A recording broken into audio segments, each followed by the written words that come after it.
ನಮಸ್ಕಾರ, ಸಿಂಚನಾ ಕಿಚನ್ಗೆ ಸ್ವಾಗತ. ಇವತ್ತು ತುಂಬ ಕಡಿಮೆ ಖರ್ಚಿನಲ್ಲಿ ಕಾಜು ಮನೆಯಲ್ಲೇ ಹೇಗೆ ಮಾಡುವುದು ಅಂತ ನೋಡೋಣ. ಬೇಕರಿಯಲ್ಲಿ ಮಾಡುವ ಹಾಗೆ ನಾವು ಮನೆಯಲ್ಲಿ ಮಾಡುವುದನ್ನು ತೋರಿಸ್ತೀನಿ.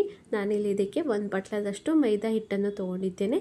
ಅದಕ್ಕೆ ರುಚಿಗೆ ತಕ್ಕಷ್ಟು ಉಪ್ಪು ಮತ್ತು ಸ್ವಲ್ಪ ಅಡುಗೆಗೆ ಹಾಕುವ ಸೋಡಾ, ಹಾಗೆ ತುಪ್ಪ 2 ಟೇಬಲ್ ಸ್ಪೂನಿನಷ್ಟು ತುಪ್ಪ ಹಾಕಿ ಚೆನ್ನಾಗಿ ನಾವು ಹಿಟ್ಟಿನ ಜೊತೆಗೆ ಮಿಕ್ಸ್ ಮಾಡ್ಕೋಬೇಕು. ಫಸ್ಟು ನೋಡಿ, ಬಿಸಿಯಾದ ಎಣ್ಣೆ ಹಾಕಬೇಡಿ, ಹಾಗೆ ತುಪ್ಪವನ್ನು ಹಾಕಿ ಹಿಟ್ಟು ಮತ್ತು ತುಪ್ಪ ಎರಡೂ ಚೆನ್ನಾಗಿ ಮಿಕ್ಸ್ ಮಾಡಿದ ನಂತರ ಈಗ ಇದಕ್ಕೆ ಸ್ವಲ್ಪನೇ ನೀರನ್ನು ಹಾಕಿ ಗಟ್ಟಿಯಾಗಿ ನಾವು ಹಿಟ್ಟನ್ನು ನಾದ್ಕೋಬೇಕು. ಫಸ್ಟು ನೋಡಿ, ಸ್ವಲ್ಪನೇ ನೀರು ಹಾಕಿ ಸ್ವಲ್ಪ ಆದಷ್ಟು ಗಟ್ಟಿಯಾಗಿ ಹಿಟ್ಟನ್ನು ನಾದಿ. ನೋಡಿ, ಇಲ್ಲಿ ಹಿಟ್ಟು ನಾದಿ ಇಟ್ಟಿದ್ದೇನೆ. ಈಗ ಇದನ್ನು ಹಿಟ್ಟನ್ನು ನೆನೆಯಲು ಬಿಟ್ಬಿಡಿ. ಹಾಗೆ ಈ ಕಡೆಗೆ ಸಕ್ಕರೆ ಪಾಕವನ್ನು ಮಾಡುವುದನ್ನು ನೋಡೋಣ ಬನ್ನಿ. ನೋಡಿ, ನಾನಿಲ್ಲಿ 1 ಬಟ್ಲದಷ್ಟು ಸಕ್ಕರೆಯನ್ನು ತೊಗೊಂಡಿದ್ದೇನೆ. ಅದಕ್ಕೆ ಸಕ್ಕರೆ ತೊಯ್ಯುವಷ್ಟು ಮಾತ್ರ ನೀರನ್ನು ಹಾಕಿ ಈಗ ಸಕ್ಕರೆ ಚೆನ್ನಾಗಿ ನಾವು ಕರಗಿಸ್ಬೇಕು. ಹಾಗೆ ಒಂದು ಸ್ವಲ್ಪ ಏಲಕ್ಕಿ ಪುಡಿಯನ್ನು ಕೂಡ ಹಾಕಿ ಈಗ ಚೆನ್ನಾಗಿ ಒಂದೆಳೆ ಪಾಕ ಬರೋವರೆಗೂ ನಾವು ಇದನ್ನು ಚೆನ್ನಾಗಿ ಕುದಿಸ್ಕೋಬೇಕು. ಹಾಗೆ ನಮ್ಮ ಚಾನಲನ್ನು ನೀವು ತಪ್ಪದೇ ಸಬ್ಸ್ಕ್ರೈಬ್ ಮಾಡಿ, ಹಾಗೆ ವಿಡಿಯೋವನ್ನು ಲೈಕ್ ಕೂಡ ಮಾಡಿ.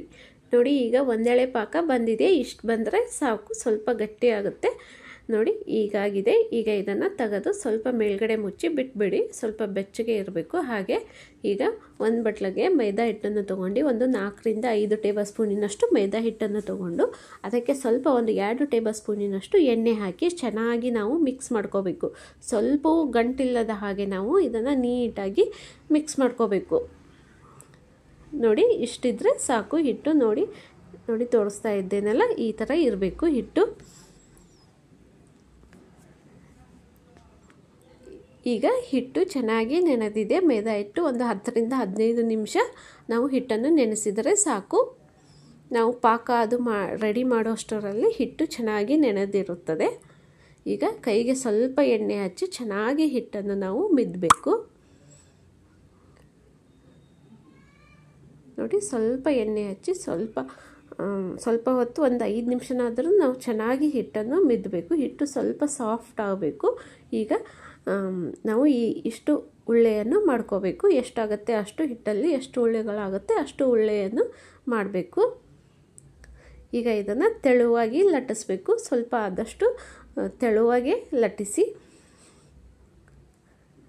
ಎಷ್ಟು ಉಳ್ಳೆ ಆಗುತ್ತಲ್ಲ ಹಿಟ್ಟಲ್ಲಿ ನಾವು ಕಲಸಿಡುವ ಹಿಟ್ಟಿನಲ್ಲಿ ಅಷ್ಟು ನಾವು ಈಗ ತೆಳುವಾಗಿ ಲಟ್ಟಿಸಿ ಇಟ್ಬಿಡಬೇಕು. ತುಂಬ ನಿಮಗೆ ಎಷ್ಟು ಸಾಧ್ಯವೋ ಅಷ್ಟು ತೆಳುವಾಗಿ ಲಟ್ಟಿಸಿಡಿ. ಇಷ್ಟನ್ನು ನಾವು ಇದೇ ಥರ ಲಟ್ಟಿಸ್ಕೋಬೇಕು. ನೋಡಿ, ಇಷ್ಟಾಗಿದೆ. ಇಷ್ಟಾದರೆ ಸಾಕು. ಈಗ ಮತ್ತೆ ಒಂದು ಲಟ್ಟಿಸ್ತಾ ಇರೋದು. ಈಗ ಇಷ್ಟನ್ನು ನಾನು ಲಟ್ಟಿಸಿ ರೆಡಿ ಮಾಡಿ ಇಟ್ಟಿದ್ದೇನೆ. ಈಗ ನಾನು ಆಗಲೇ ಮೈದಾ ಹಿಟ್ಟಿನ ಸ್ಟಫಿಂಗನ್ನು ರೆಡಿ ಮಾಡಿ ಇಟ್ಟಿದ್ನಲ್ಲ, ಅದನ್ನು ಇದಕ್ಕೆ ಚೆನ್ನಾಗಿ ಹಚ್ಚಿ ಈಗ ಸ್ವಲ್ಪ ಎಣ್ಣೆ ಹಚ್ಚಿ ಎಲ್ಲ ಕಡೆ ನೀಟಾಗಿ ಹಚ್ಚಿ ಮೇಲ್ಗಡೆ ಸ್ವಲ್ಪ ಹಿಟ್ಟನ್ನು ಉದುರಿಸಿ ಈಗ ಮತ್ತೆ ಇದರ ಮೇಲೆ ಒಂದು ಚಪಾತಿಯನ್ನು ಹಾಕಿ ಈಗ ಮತ್ತೆ ಒಂದು ಸ್ವಲ್ಪ ಮೈದಾ ಹಿಟ್ಟಿನ ಹಾಕಿ ಈಗ ಎಲ್ಲ ಕಡೆನೂ ಹಚ್ಚಿ ಈಗ ಸ್ವಲ್ಪ ಎಣ್ಣೆ ಹಾಕಿ ಇಷ್ಟನ್ನು ಇದೇ ಮೆಥಡಲ್ಲಿ ನೀವು ಫಾಲೋ ಮಾಡಬೇಕು.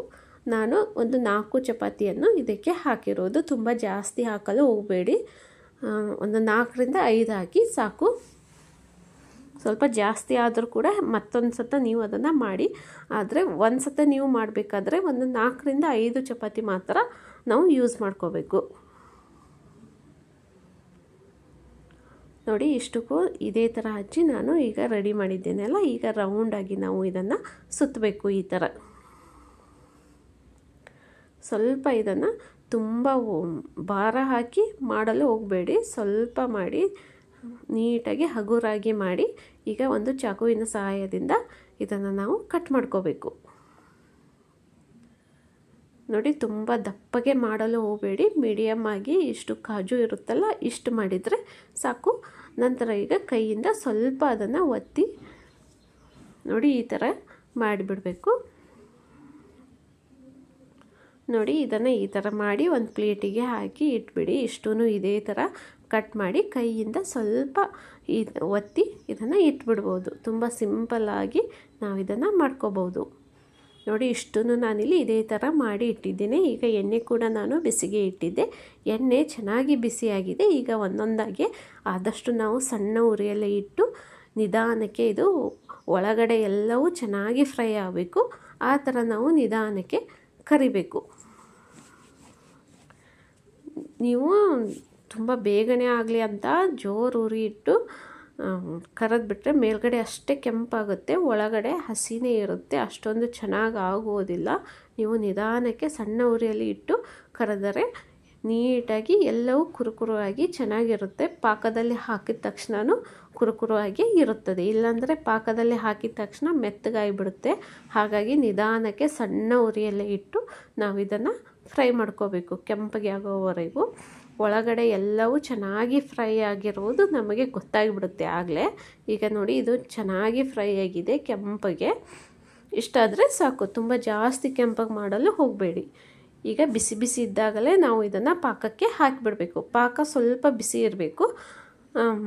ಕಾಜು ಮಾತ್ರ ತುಂಬಾ ಬಿಸಿ ಇದ್ದಾಗ ನಾವು ಇದನ್ನು ಬೇಗನೆ ಪಾಕಕ್ಕೆ ಹಾಕಿ ಚೆನ್ನಾಗಿ ಮಿಕ್ಸ್ ಮಾಡ್ಕೋಬೇಕು. ಪಾಕದಲ್ಲಿ ನಾವು ಒಂದ್ಸತ ನೋಡಿ, ಎಲ್ಲವೂ ಇದನ್ನು ಮಿಕ್ಸ್ ಮಾಡಿದ ತಕ್ಷಣ ತುಂಬ ಹೊತ್ತು ಏನು ಬೇಡ, 1 ರಿಂದ 2 ನಿಮಿಷ ಮಾತ್ರ ನಾವು ಇದನ್ನು ಮುಚ್ಚಿ ಇಟ್ಬಿಡಬೇಕು. ನಂತರ ಈಗ ಇದನ್ನು ಪಾಕದಿಂದ ತೆಗೆದುಬಿಡಬೇಕು. ತುಂಬ ಹೊತ್ತು ಇಡಲು ಹೋಗಬೇಡಿ, ಮೆತ್ತಗಾಗಿಬಿಡುತ್ತೆ. ಇಷ್ಟಾದರೆ ಸಾಕು. ನೋಡಿ, ಇವಾಗ ತುಂಬಾ ರಸಭರಿತವಾದ ಕಾಜು ರೆಡಿ ಆಯಿತು. ಬೇಕರಿಯಲ್ಲಿ ಸಿಗುವಾಗೆ ರೆಡಿ ಆಗುತ್ತೆ. ಈ ವಿಡಿಯೋ ಇಷ್ಟವಾದರೆ ನಮ್ಮ ಚಾನಲನ್ನು ಸಬ್ಸ್ಕ್ರೈಬ್ ಮಾಡಿ, ಲೈಕ್